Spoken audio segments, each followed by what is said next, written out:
Terima kasih Anda masih bersama kami dalam program podcast TV Show TV Muhammadiyah Ngobrol Sering Tanpa Boring, cuma di sini tempatnya. Ini pemirsa TV yang baru bergabung, hari ini kita ngebahas apa sih? Jadi hari ini kita membahas tentang komunitas Badas Voice Over, di mana ini adalah komunitas yang di dalamnya ini banyak talent-talent voice over, tidak hanya di Jakarta atau di kota-kota besar, tapi hampir di seluruh Indonesia. Nah, salah satu penggagas komunitas ini adalah Kak Sherly ini sendiri yang sudah malang melintang di dunia voice over, fokusnya di tahun 2014, tapi sebenarnya suaranya sudah ada itu dari sejak tahun 2000. Ini membahas tentang komunitas voice over, komunitas Badas Voice Over. Aku mau langsung ke Kak Sherly. Kak Sherly ini kenapa pada akhirnya ngebuat komunitas ini sendiri gitu? Iya, sebelum Badas Voice Over ini lahir, tepatnya di bulan Juli tahun ini. Jadi beberapa bulan sebelumnya di tahun ini, ketika kita mulai masuki masa pandemi, ada komunitas VO juga di mana saya bergabung. Tapi setelah singkat cerita, setelah beberapa bulan, saya merasa bahwa saya beda visi nih, gitu kan. Akhirnya saya bikin komunitas ini. Dan dari Juli sampai bulan ini, bulan November ya, itu udah hampir mencapai 250 member yang tersebar dari berbagai wilayah di Indonesia. Ada yang dari Sumatera, Jawa semuanya ya, Jawa Barat, Jawa Timur, Jawa Tengah, Kalimantan ada, Sulawesi ada, di Mataram ada, dan bahkan di Papua juga ada. Karena saya merasa bahwa komunitas yang mana kita punya kesamaan hobi, passion, itu kita perlu ngumpul gitu. Kita perlu saling menajamkan satu dengan yang lainnya. Kalau dulu kegiatannya itu apa aja sih Kak? Kalau di komunitas itu sendiri?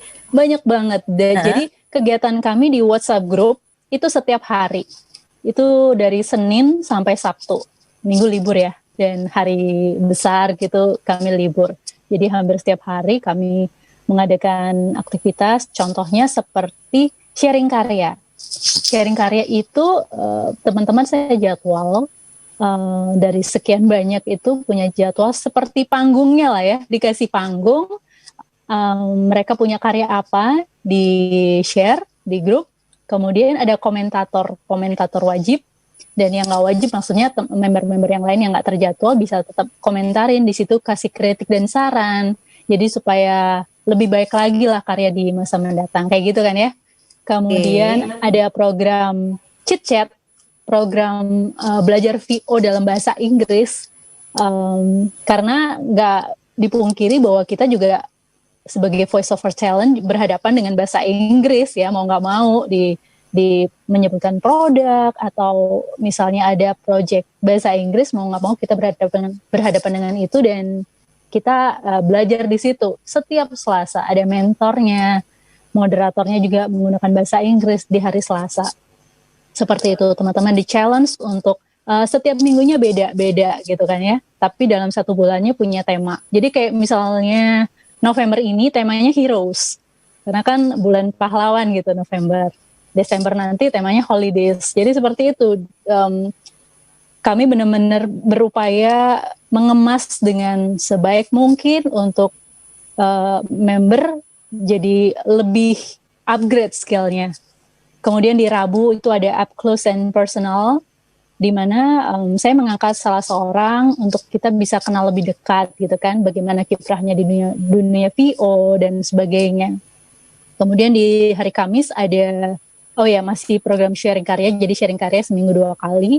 Kemudian di Jumat itu ada program diskusi namanya VO Live, Voice Over Live. Jadi ngebahas tentang apa-apa aja sih yang dialami oleh voice over talent, membahas apa aja. Jadi setiap minggunya punya tema yang berbeda. Di situ jadi kayak semacam diskusi, ada panelisnya, ada moderatornya. Jadi kita diskusinya lewat WhatsApp group. Karena kita nggak mungkin ketemu, posisi kita kan berjauhan gitu kan. Kemudian Sabtu ada challenge-nya juga setiap minggunya itu berbeda-beda. Ada yang jadi juri juga, kita juga bisa ngedatengin juri luar untuk juri challenge kita seperti itu. Oke, jadi dari 250 anggota itu semuanya aktif karena setiap hari itu pasti punya kegiatan yang berbeda-beda, dan benar kata Kak Shirley, semua kegiatannya itu untuk mempertajam, untuk mengasah kemampuan diri. Tapi yang jadi pertanyaan aku adalah gimana caranya untuk misalnya nih pemirsa TV-mu pengen gabung ke dalam komunitas itu gitu. Ada tes tersendiri dulu kah di awalnya? Misalnya kan kadang-kadang kan kayak aku pribadi gitu, misalnya aku nggak bisa voice over nih, suaraku tuh biasa aja gitu. Aku boleh nggak sih masuk ke komunitas itu, atau sebenarnya memang sudah ada standarisasi yang masuk ke komunitas itu adalah mereka-mereka yang memang sudah terbiasa untuk voice over gitu, atau gimana sih Kak? Iya, sebenarnya BDS Voiceover ini sendiri terdiri dari berbagai latar belakang. Jadi selain wilayahnya beda-beda, latar belakang voiceover talentnya juga beda-beda. Ada yang pemula, ada yang lumayan udah berapa tahun, ada yang expert. Jadi macam-macam. Kalau yang memang pemula banget, tapi berminat untuk belajar VO, kami terbuka. Asal memang punya komitmen ya, nggak cuma sekadar ngeramein aja, terus diem di grup seperti itu. Kan sayang banget gitu kan, sayang waktu, dan ngapain juga ada di grup tapi kalau nggak aktif seperti itu. Makanya saya juga nggak cuman VO aja ya yang diangkat di komunitas ini. Karena saya melihat teman-teman yang join di grup ini selain punya latar belakang pengalaman VO, tapi juga punya latar belakang pendidikan maupun pekerjaan yang berbeda-beda. Ada banyak MC di sini, ada banyak guru di sini, dan sebagainya yang punya keahlian macam-macam. BDS Voiceover ini nggak cuma sekadar komunitas VO, tapi saya juga memperlengkapi, memberikan kesempatan untuk teman-teman bisa berkontribusi lebih. Makanya di situ ada berbagai divisi, contohnya ada divisi moderator, ada divisi admin, ada divisi editor, ada marketing, ada writer, di mana saya mencoba mengkolaborasikan satu sama lain yang punya skill tersebut untuk berkontribusi untuk komunitas ini. Makanya ketika ada program challenge, misalnya butuh script, saya mau kolaborasikan kepada teman-teman yang ada di divisi writer. Di situ ada koordinatornya, seperti itu. Kemudian untuk editor buat apa sih? Ya kan IG kita aktif nih, IG BDS Voiceover setiap hari upload. Kemudian setiap hari kalau ada program yang perlu di-up itu perlu kayak e-flyer. Jadi teman-teman editor yang ada di divisi editor yang ngebuat semacam bumper atau e-flyer itu untuk baik kepentingan di WAG, WhatsApp group, maupun juga untuk kepentingan di IG. Jadi benar-benar saya mencoba mengkolaborasikan kekuatan yang ada dari teman-teman yang ada di komunitas, nggak cuma VO aja, tapi apapun itu yang biasa MC bisa tergabung di divisi moderator untuk jadi moderator di WA. Mereka punya pengalaman atau kesan tersendiri sih, beda kan, biasa jadi MC atau moderator di offline lah gitu kan, ini di online gitu, di WAG, jadi itu lumayan seru juga sih, karena kita nggak ketemu langsung, tapi kita harus menghidupkan suasana yang ada di WhatsApp group, seperti itu. Di awalnya berarti memang benar-benar nggak ada syarat khusus untuk orang-orang yang baru mau bergabung gitu, asal memang dia mau belajar, boleh-boleh aja gitu. Karena misalnya kalau aku pikir-pikir berarti komunitas itu komunitas yang sangat positif gitu, karena nggak cuma sekedar bergabung untuk pengen tahu, tapi juga boleh mendalami beberapa hal gitu ya, seperti tadi Kak Shirley bilang gitu, ada beberapa divisi. Jadi istilahnya rencana awal mau belajar voice over, tapi bisa jadi scriptwriter juga, bisa jadi moderator juga, bisa jadi editor juga, karena kan di situ ada orang-orang yang emang expert juga di dalamnya gitu kan, belajar semua hal di satu komunitas. Wow, keren. Nah ini Kak Shirley, tapi dari tadi aku belum nanya tentang awal mulanya, kenapa pada akhirnya ya udah deh aku bikin komunitas sendiri, selain yang memang tadi visi misi yang berbeda dengan komunitas sebelumnya gitu, tapi ada hal lain gak sih yang akhirnya yang menggelitik hati, yang menggelitik ini kayak udah deh bikin aja deh gitu. Apa Kak? Iya, pada dasarnya saya suka segala sesuatu yang teratur, rapi, apalagi berhubungan dengan orang banyak. Contoh yang sederhana aja, masalah tepat waktu.